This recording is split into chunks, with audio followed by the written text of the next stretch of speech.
शादीशुदा लोगों को एक बड़ी सीख देने वाली कहानी। पत्नी ने न जाने क्या किया था कि पति ने उसे एक के बाद एक कई थप्पड़ जड़ दिए। हमेशा हर सिचुएशन को शांति से हैंडल करने वाली पत्नी भी इस बार इतनी अशांत हो उठी कि उसने अपनी चप्पल ही निकालकर पति की ओर दे फेंकी। चप्पल पति के बालों को छूते हुए निकल गई। ये किस्सा यहीं पर खत्म हो सकता था, मगर पति ने इसे अपनी मर्दानगी का विषय बना लिया और बात बद से बदतर होती चली गई। रिश्तेदारों ने भी आग में घी का काम किया। किसी ने कहा जो औरत अपने पति को चप्पल से मार सकती है वो ना ही तो वफादार हो सकती है और ना ही पतिव्रता। ऐसी औरत परिवार ही नहीं पूरे समाज पर कलंक की तरह है। बीवी के पक्ष वाले कहा पीछे रहने वाले थे। किसी ने कहा 21वीं सदी में भी जो स्त्री के साथ मारपीट करते हैं उन्हें तो जेल भेज देना चाहिए। तो कोई कहता जरूर उसको कोई और पसंद आ गई होगी इसलिए अब पत्नी से मारपीट करने लगा है। बात कोर्ट तक पहुंच गई। दोनों पक्षों ने एक दूसरे के खिलाफ केस फाइल कर दिया। पति ने चरित्रहीन होने का तो पत्नी ने दहेज और शारीरिक उत्पीड़न का आरोप लगाया। 2 वर्षों से अधिक समय के लिए केस चला था। इन 2 वर्षों के दौरान दोनों पति पत्नी अलग अलग रहे थे। इन 2 वर्षों के दौरान दोनों पक्षों के समर्थकों की संख्या कम हो गई थी। पहले जहां दोनों पक्षों में समर्थकों का समूह होता था, अब गिने चुने लोग रह गए थे। पति और पत्नी दोनों की आर्थिक स्थिति भी इस समय के दौरान नीचे गिर चुकी थी। जिन्हें वो अपना शुभचिंतक समझ रहे थे, पैसों की बात आते ही उन्होंने भी अपना पलड़ा झाड़ लिया था। अगर कोई देने को राजी भी हुआ तो मोटे ब्याज की शर्त पर। आखिरकार वही हुआ जो सब चाहते थे, डाइवोर्स। हर कोई खुश था, दोनों पक्षों के रिश्तेदार, उनके माता पिता और दोनों के वकील। लेकिन 5 साल की सुखद शादी और एक सुंदर बेटी होने के बाद मिले इस डाइवोर्स से पत्नी मूक थी और पति शांत।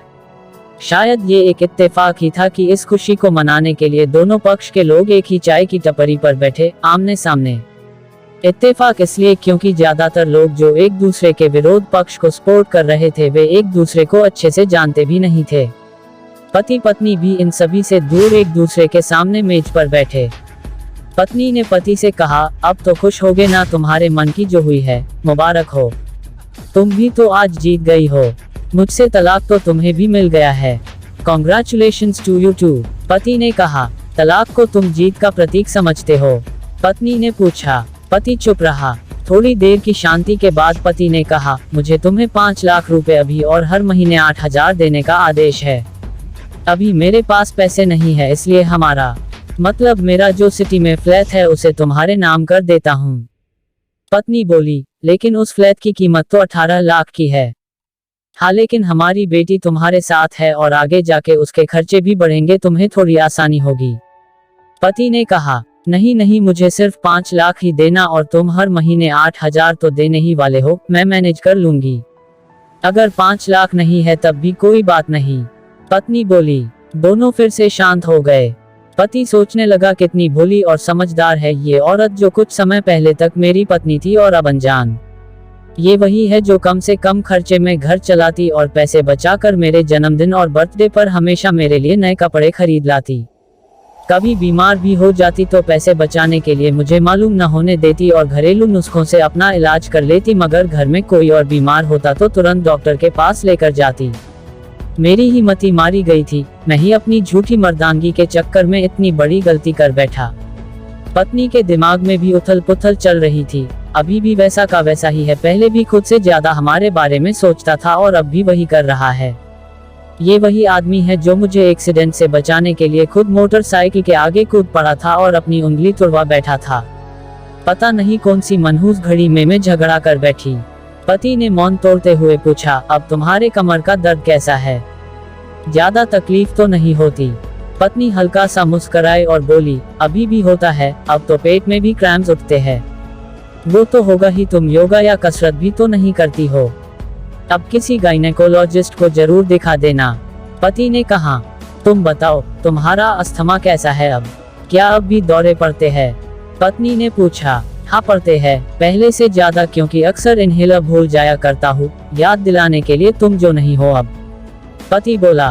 पत्नी के आंखों में आंसू आ गए। वो बोली, तुम्हें मेरे चरित्र पर सवाल नहीं उठाने चाहिए थे, तो ये परिस्थिति आती ही नहीं। हाँ मैं जानता हूँ, तुम बहुत अच्छी हो, मुझसे गलती हो गई, बहुत बड़ी गलती। मैं लोगों के बहकावे में आ गया था। पति बोला, तुमने भी तो मुझ पर दहेज का इल्जाम लगाया था, वो बोला। गलत था, और इस बात का मुझे भी पछतावा हुआ, पत्नी ने कहा। पति कुछ कहना चाह रहा था लेकिन हिचकिचा रहा था। पत्नी ने पूछा, कुछ कहना चाहते हो? वो बोला, क्या सब पहले जैसा नहीं हो सकता? क्या मतलब? पत्नी बोली, मतलब कि हम फिर से पहले की तरह पति पत्नी बनकर, सच्चे दोस्त बनकर नहीं रह सकते। पति बोला, पर ये डाइवोर्स के पेपर दिखाते हुए पत्नी ने कहा। फाड़ देते हैं, पति ने अपने पास रखे डाइवोर्स के पेपर फाड़ते हुए कहा। पत्नी ने भी अपने पास रखे पेपर फाड़ दिए। सभी हैरान थे, वकील, रिश्तेदार और माँ बाप। पति पत्नी दोनों एक दूसरे के हाथ में हाथ पकड़े अपने घर की तरफ चले गए। दोस्तों, ये कहानी उन हर पति पत्नी के लिए बड़ी सीख है जो छोटी छोटी बातों पर लड़ते हैं और इन झगड़ों को बड़ा बना के अलग होने का डिसीजन लेते हैं। प्यार और झगड़ा तो एक सिक्के के दो पहलुओं की तरह है, दोनों को स्वीकार करना होगा, तभी ये पवित्र रिश्ता उसकी मंजिल तक पहुंच पाएगा।